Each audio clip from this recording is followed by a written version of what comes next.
Okay, and we should be live. Hello, Almas. Hiya. Hello, thanks you for joining me Not in a this problem. live stream. This is an experiment. We'll see where we end up. So the idea is that we do a little walkthrough of a code example, of creating a little game with JavaFX, FXGL, the library that you created. Let's start with you. Who are you, and can you introduce yourself? Sure, I can do that. I should be able to do that. Hi, everyone. I'm Almas. I'm one of the computing and mathematics department leads at the University of Brighton in the UK. I also co-develop the robotics and artificial intelligence lab also at Brighton University. And when I'm not doing that, I mostly work on FXGL, JavaFX stuff just as a hobby, really. FXGL. So let me see if I can share this. So that's a library that you have created, a library to create JavaFX games. You also wrote a book. Yes, I did. And thank you for reminding me that I wrote a book because I completely forgot about it. Okay, let's see with the powers of Restream. Yeah, this is a QR code. So if people are interested in the book, they can find it on Amazon. FXGL, it's a GitHub project, meaning everyone can find the sources and see how it's made and contribute. I see you have a long list of 44 contributors, so it's really community project, correct? It is indeed. Yeah, there are a lot of people interested in it. I see there are different, based on the screenshot, different types of games you can also make with it. Yeah, absolutely. It's primarily oriented at anything 2D, although there's 3D capability because the rendering backend is basically just JavaFX. So anything JavaFX can do, FXGL can utilize. Okay. We have been discussing this before. For people who are wondering, can I do game development with Java and JavaFX? The answer is very short, yes. So we have been in a podcast before together for FXGL, for the website for the Friends of OpenJDK. Was together with Chen Zhao, was also there. Of course, we cannot forget Garrett, my colleague, who also have done amazing JavaFX work. Also creating some games. I don't think he's using your library. He also wants to dive deep into JavaFX and how it works, and is really using the canvas and stuff like that. So that's also a possibility. But you have this amazing library. Let me go click a few more links. So also on my website, I have some more examples which were made with FXGL. I'm looking at what this was. I have this, very basic one. Actually, the thing that we today are going to demonstrate is a bit based on this. So having a shooter thing. Okay, and so a few years ago, I wrote this for the Oracle Java magazine, build a game with JavaFX and FXGL. And if people follow the link to this, so I will add all the links to the YouTube show notes afterwards. Actually, this was a full Maven project. So I think most Java developers use Maven or Gradle, but today we want to show something different and do this with JBang. For people who don't know JBang, it's a tool basically to run single file Java applications with dependencies. And I think it's used a lot in education and to get people started. So I've done other things too with it on the Raspberry Pi. Yeah, it certainly simplifies running any application that you want to quickly test. You can also grab files from GitHub, can't it? Yeah, indeed. Yeah, I've seen also demos like that. It's just give it a JBang and then a GitHub link, and it just gets the code and runs. Maybe I should try this also with our example. We'll do that later. Okay. Let's switch to the code. Let's show some codes. No, maybe we can show what we will be building. That's maybe a nice idea. I have to switch to my screen and then start doing. this is the idea. You have Duke, the Duke is flying around. I'm a very bad game player, by the way. I maybe know how to go. So this is a bit what we Works. it works. It shoots, it flies, and if you hit the clouds, but actually these are cloud servers. And if you hit the center, you also die. That's a bit I wonder what the premise of the game is.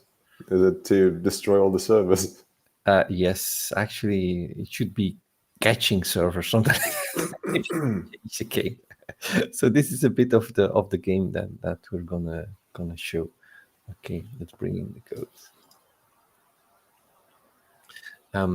So for people who are not familiar with JBang, there is one thing you need to do to make this a different type of Java file. Do Because you want to increase the font size so that's easier to see, I wonder?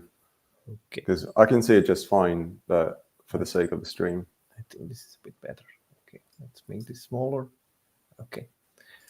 So this is the first line which is needed by JBang. So it instructs, I'm not sure, really sure. I think it instructs JBang to handle this as a script, a Java file, and then is able to parse it. And then there are some other things that you can do, and people may know this as the Gradle type of defining a dependency. But it actually is like if we would have a Maven dependency. This is how it is called. Where would you get the dependency from? Is it from Maven Central? It's from Maven Central, so it's actually the same thing that you would find it on Maven Central, artifact ID and what is it, and the version. So these are the three things. So here you define all the dependencies, and the nice thing is if you want to create a JavaFX project, FXGL already contains JavaFX dependency. Correct? Yeah.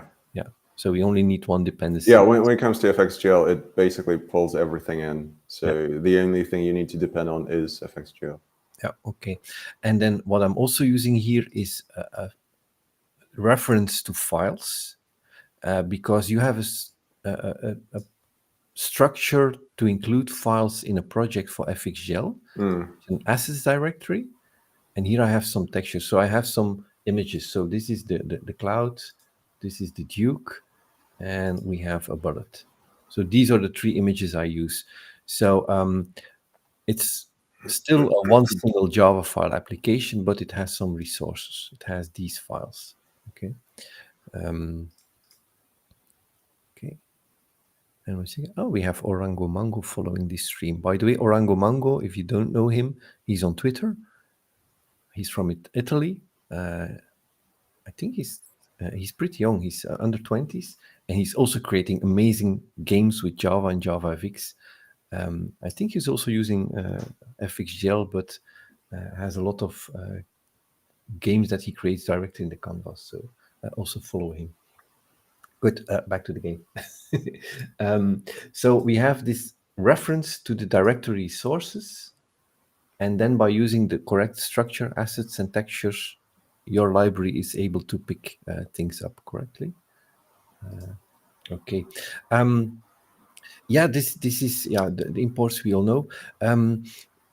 How should we explain, Almas, what's really needed to define a game? So we have this game application.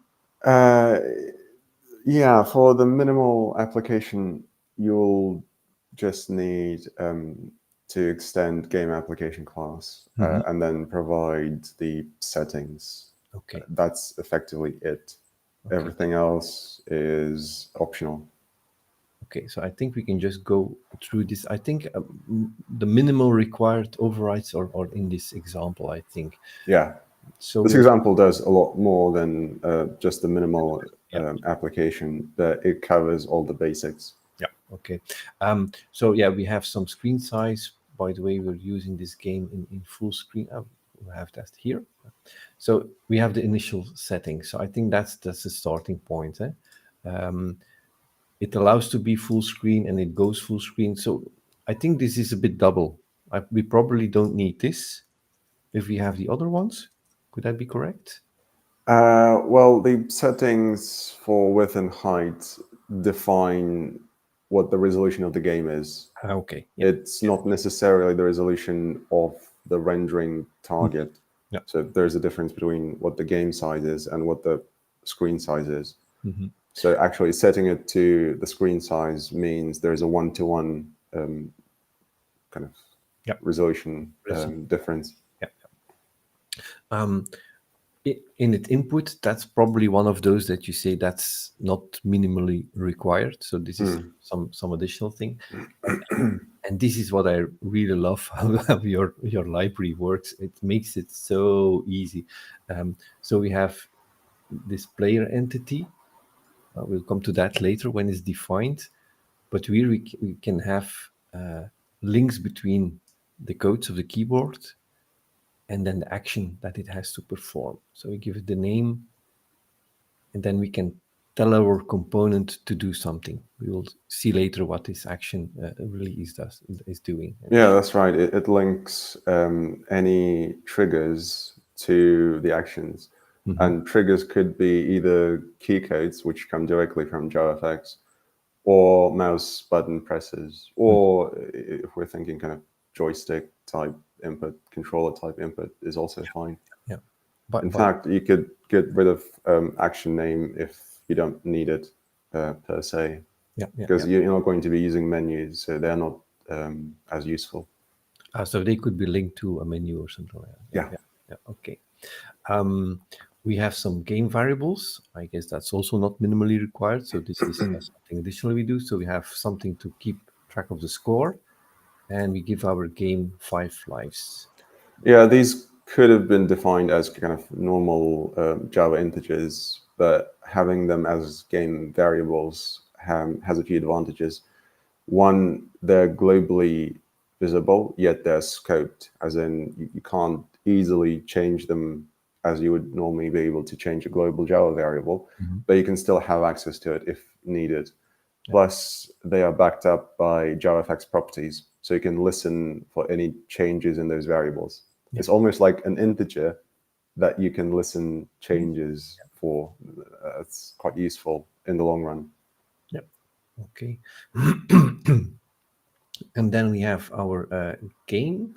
The factory is something we come to later. And then we have spawn. So spawning is putting entities into the game, correct? Yes. Spawning is taking the name of the thing that you want to spawn, such as background, and then accessing game factory to actually create the entity, entity meaning game object on the screen. Yeah.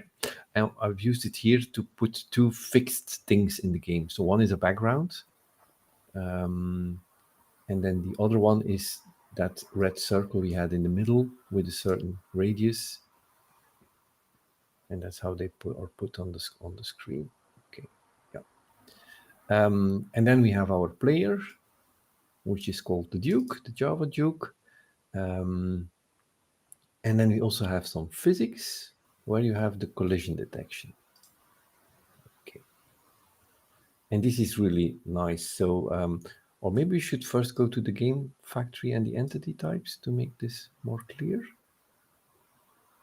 So because we're doing this with JBang, we're actually not following the clean code practices, I think, because I suppose not necessarily, yeah. We have nested classes here. So within the main class, we have other classes. So if you would follow the clean code handbook, they probably say, yeah, you have to take this out as separate files. But that's really what I like about JBang. You have this single file. Everything is in here. Yeah, maybe you need to scroll a bit more to find everything, but you can easily find it back also in this one file. So this is the game factory, which again implements an entity factory which is defined in FXGL. So this is a part of FXGL, correct? Yep. And we have the entity types. So here we define which elements we will have in our game. So we have a background, we have a center, we have the Duke, we have cloud servers, and we have bullets. And then if one of them is spawned, how do you pronounce this in English? Pound? Spawned. Spawned? Then that's where you end up. So here they are created, correct? Yes, each of the methods inside the factory defines how to create a single entity type. And the annotation effectively tells the type to spawn. Here, yes. And so we have some components. And components, I think, is one of the major building blocks of FXGL. So you have That's right. They are effectively following the entity component system model, but without the system. So it's a slightly hybrid approach to creating this architecture for game objects. You have an entity class, which represents any game object. Without adding components, an entity is just an ID. It doesn't have anything. You can think of it as a list of components. And it's the components that provide data and behavior to each of the entities. Yeah, and that's how we are doing this here with using it as a rectangle, which is yellow-green, and it cannot be removed. So that's a fixed element, and so used here to have the background color of the screen. And then the same thing with the center, the red dot, which is a circle with a given radius and the dark red. So these values, x, y, or here the width and the height, are actually coming from where we spawn it here. Yeah, because there are certain things that will be exactly the same among different background objects. Yeah. The things that are different, you can pass through the spawn method. Like here with the radius and where it should be put. Yeah, okay. Good. And then we have the Duke, which is actually our player. So this is the flying Duke on the surfboard. And this is again one of the components being available in FXGL. So it rotates automatically in the direction where it's flying.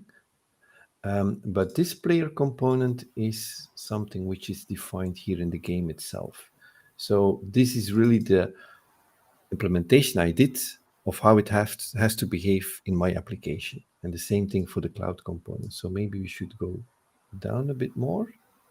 And here we have the player component, which extends from the FXGL component. And here it has some custom functions, or how do you call it? So this is what I have done to really make this a game. So I want to... why did I do that? I want the player to be able to shoot.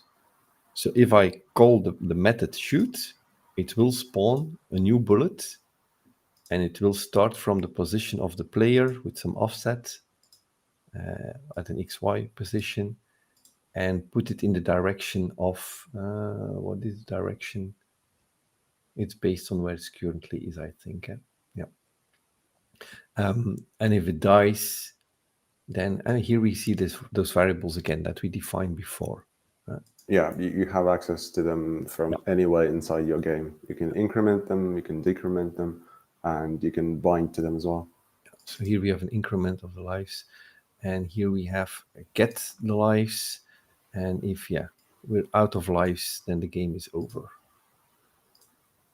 And game control is then again something from FXGL to tell the game to restart. So all these things are part of the library. Having a menu to exit the game, restart the game, that's all part of what FXGL is providing.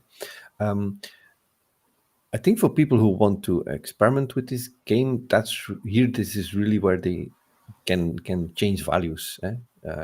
Change values to see how fast they can move something or change directions. Because we also have something similar for the cloud, which are those flying servers. The check for points, that's so here if they are on the borders of the game, of the screen, they are just being removed. So if we remove them, we remove them from, I have to scroll. From the game world, yeah, which in turn removes it completely from the game. Yeah. So this is how you can define custom components, entities for you. No, it's a component, so you can add multiple of these to each entity, correct? Yeah, that's right. Yeah, and that's what we see if we scroll up again. So that's what we see on a cloud. They auto-rotate and they have a cloud component. And the player is also something which auto-rotates and also has another component. And here we see the reference to these images. So that's where they are linked. That's a really high resolution image Yeah, maybe. that you're then resizing to 50 by 50, I think. Yeah. Well, I'm a lazy programmer. Those are the best. I just let the software do the work for me. Yeah, so am I, which is why I included it there, so that it can resize automatically. And so this texture, I guess this references this spots, assets, textures. Yeah. Anything you put inside there is going to be a relative path name to assets textures.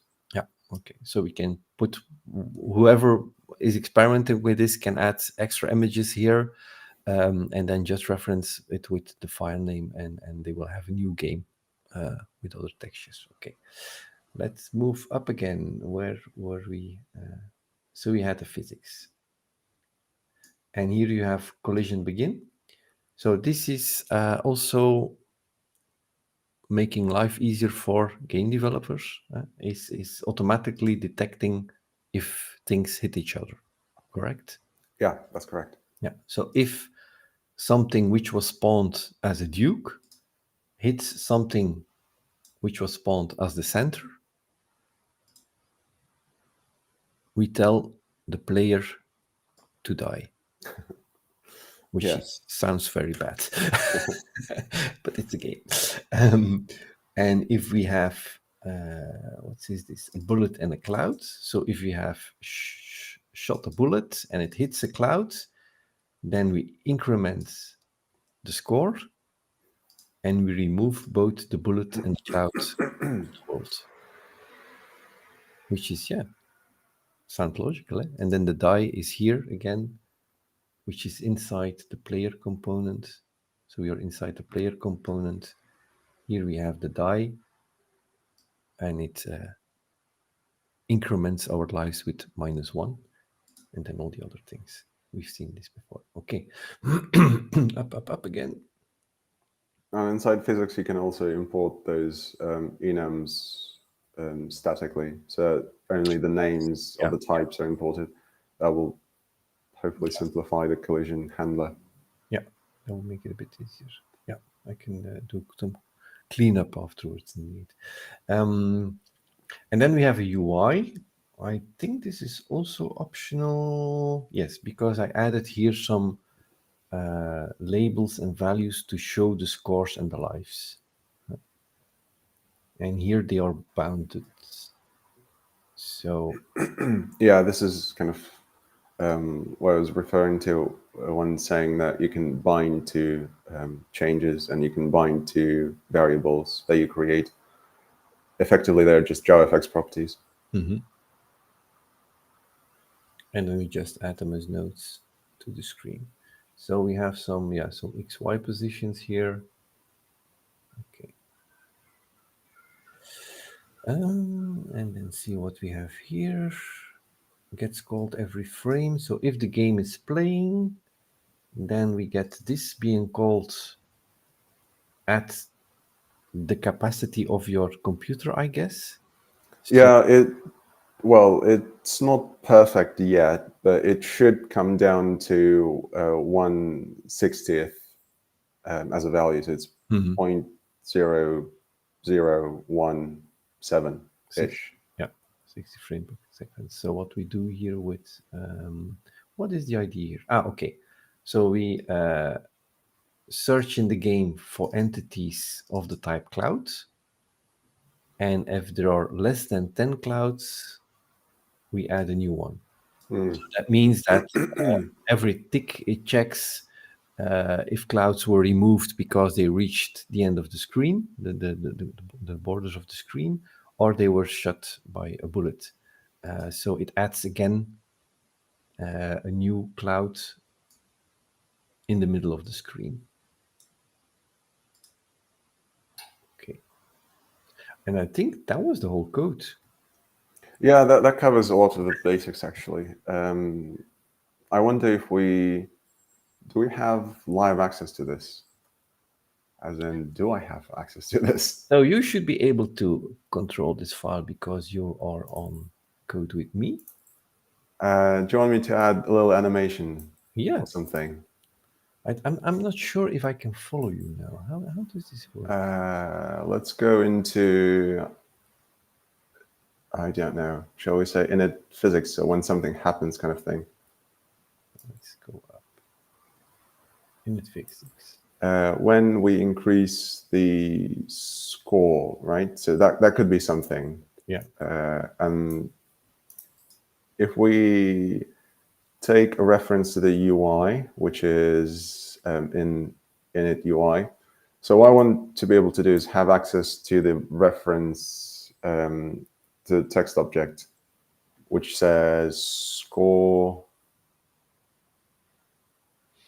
Why do we have to? Okay, so we have score label and then we have score value. And it's that score value thing that changes, right? Where are you? I'm trying to follow you with. It's inside init UI. I'm looking at the two This is your question. text objects. Yeah. Okay. So I'm just wondering if we can take the reference outside of the method. Something like this. Just above of init UI. I'm trying to find out how I can follow you. I think you are now following me. I clicked on your name, left click to. Yeah, I think I'm following you now. So I just let you do the magic. There we go. So I clicked there and it jumped. Okay. Yeah, cool. Right. So we've got this score value text object, which I've taken outside in UI so that we have access to it. I'm thinking whenever the score is incremented by 1, actually, we don't even, that's the thing, I'm forgetting about the APIs of the thing that I built. That's incredible. We don't actually need to take the score out because we can listen for changes globally. Bind again, yeah. Yeah, that's right. At this point, you probably know more than I do because you've just been using this. Well, actually, I have to be honest. So I wrote this example application a few years ago, and I just tried, can I do this with JBang?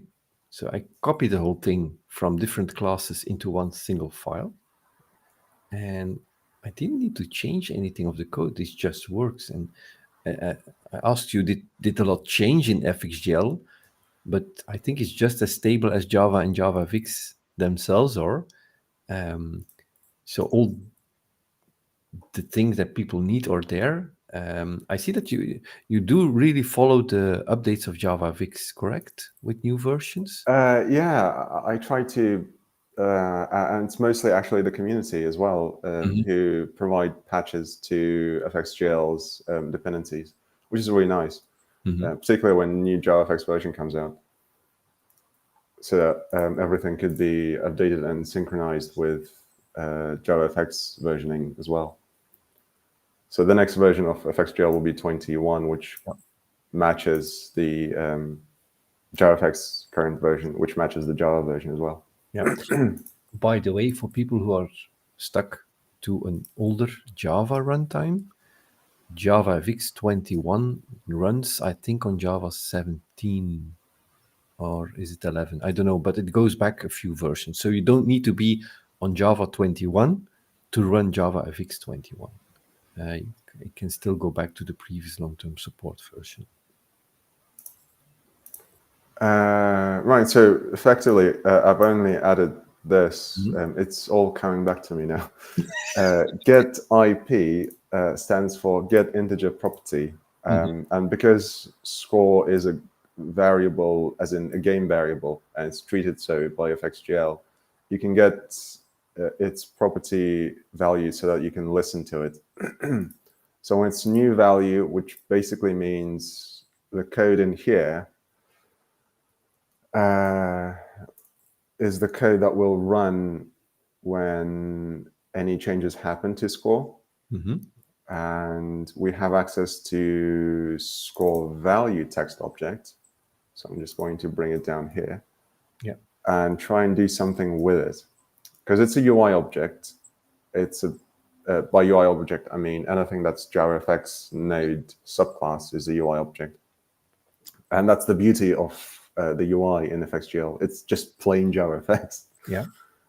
And we should be able to use Animation Builder to build any kind of simple animation or complex animation that you want. So what if we do something like scale, maybe? Scale that could work quite well. We're going to scale this. I see in the live stream that the pop-up doesn't show of IntelliJ with all the possible options. So fair enough. For people who try to do this later in IntelliJ, they will get all the code hints that IntelliJ provides. But hopefully you can see the final... Yeah, the final result is okay, but you don't see all the proposals. So in simple terms, I think what we've got is an animation which will scale the score value object from 100% to 200% whenever the value of score changes. Okay. Now, do you want to give it a go? Yeah. So. So if we run this again, okay, then we get the terminal. So by the way, let me stop it again. I have to show you this. Exit. So what I'm using to run this,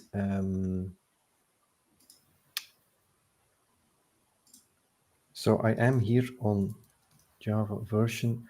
I have installed a Java version with FX bundled, JavaFX. So this is Zulu 21.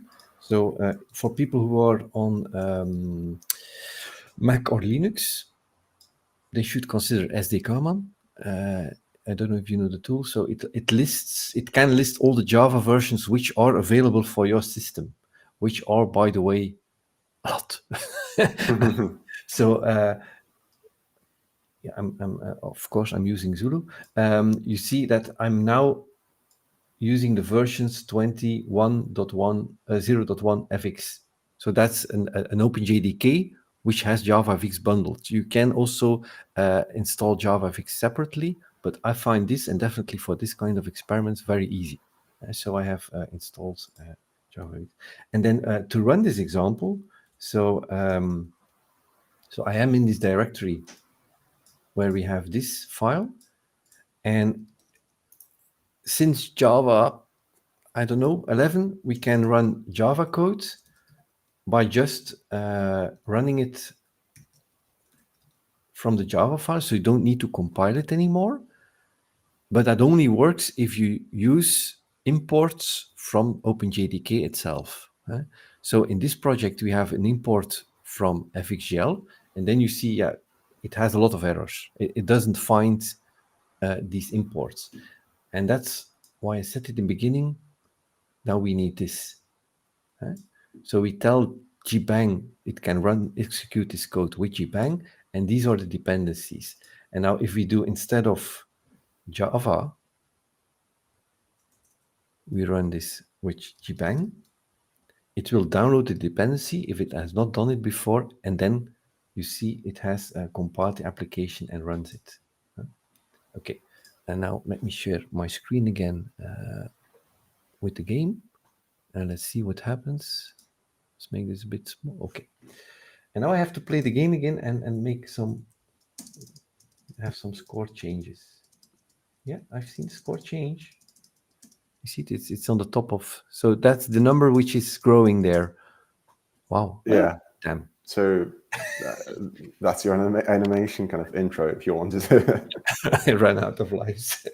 But so the animation, which is happening here with the score, is not part of FXGL. Actually, it's really something you're doing with basic JavaFX stuff. Correct? Kind of. The Yeah. animation itself is built with FXGL. It just wraps a lot of the things around JavaFX nodes, because the tick comes from FXGL rather than the JavaFX. This one. Yeah. Yeah.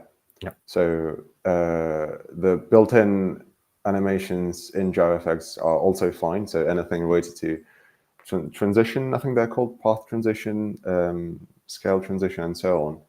Yeah.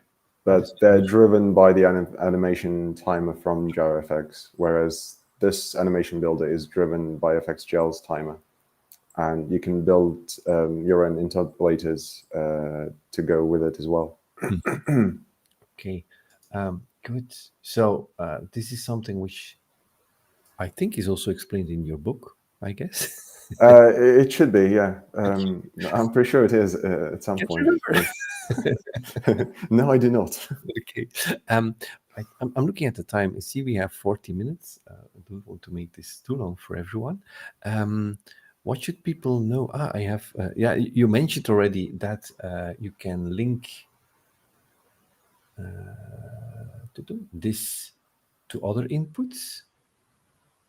And actually, that's something I've done for the Pi4J project. So maybe we can show this. If I exit the game.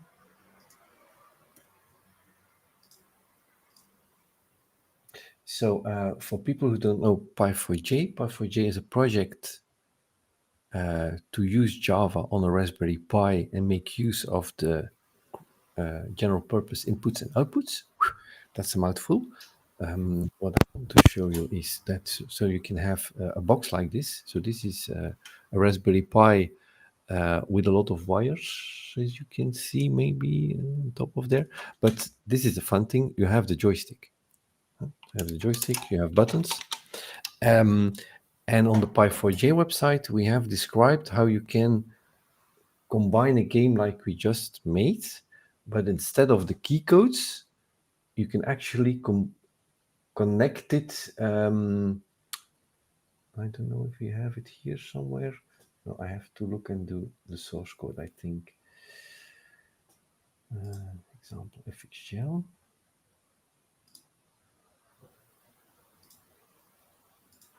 Click, click, click, click, click.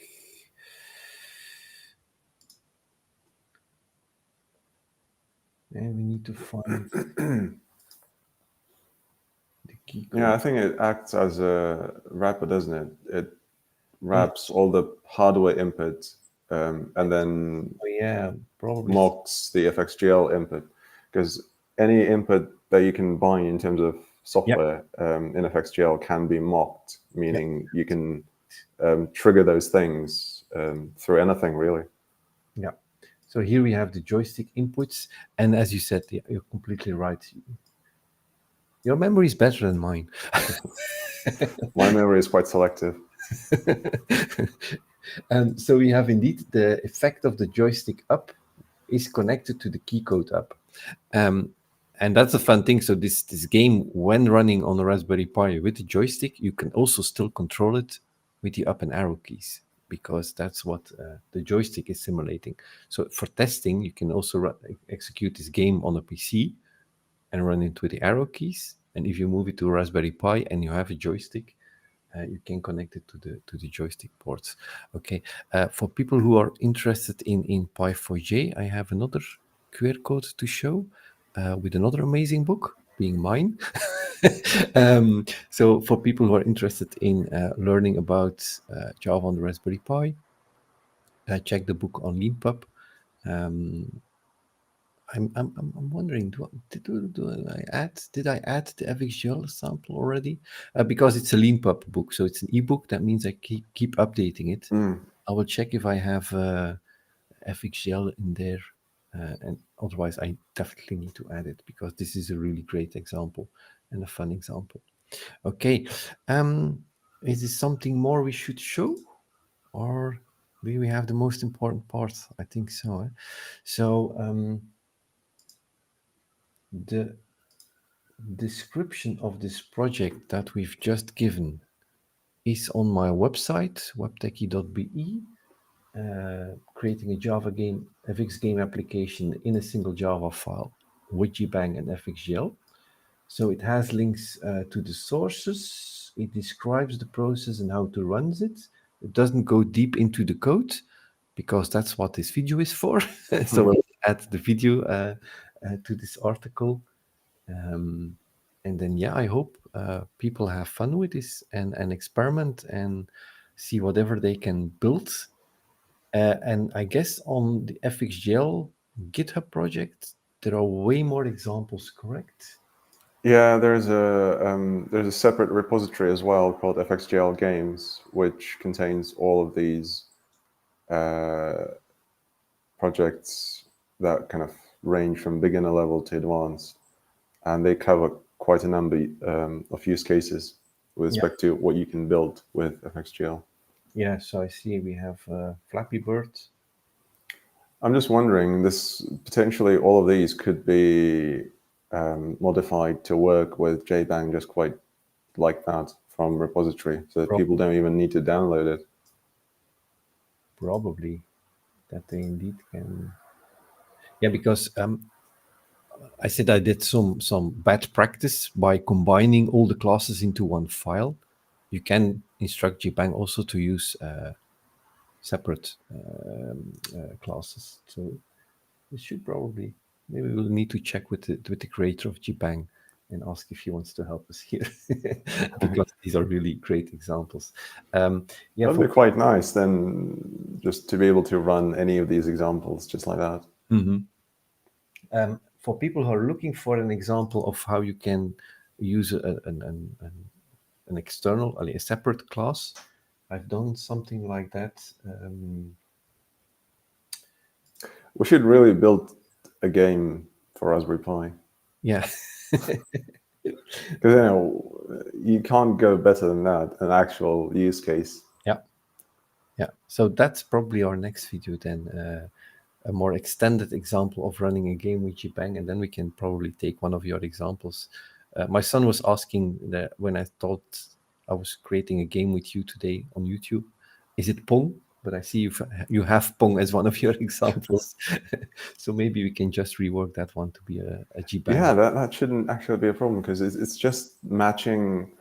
It's more about game design, I think, kind of taking it from the desktop version to Raspberry Pi version, which I would have thought shouldn't need too many changes. It's mainly just the screen size that will need adapting. And then even then, but the fun thing with the Raspberry Pi is that you can run it in kiosk mode so that you don't have the desktop itself anymore.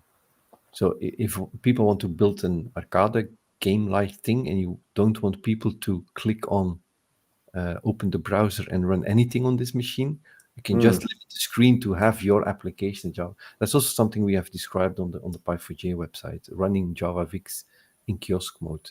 So you don't start the full desktop. You really only start the application you want. Okay. We have 45 minutes. I think that's really great for this. Let's see if this works on the stream. Cool. This was really cool. Thanks for joining in your holiday, Almas. Absolutely. Actually excited to do any kind of stream-related work. So if there is anything else coming up, I'd be more than happy to join, particularly that Raspberry Pi conversion of any of the games. Yeah, I have my experimentation desk behind me, so I should put something up again with this joystick thing and have it ready to do some experiments. Yeah, we are recording this between Christmas and New Year, so let's call that our goal for 2000. Yeah, New Year resolution. There we go. One more to add to the to-do board. over there. Yeah, it's probably growing really big right now. Yeah, too many IDs, too few time. Okay, thanks a lot, Almas. This was really great. We'll end the stream here, and I hope people enjoy this project and experiment, have fun with it, and see whatever they can build. Okay, Cool. thanks Bye, a lot. everyone.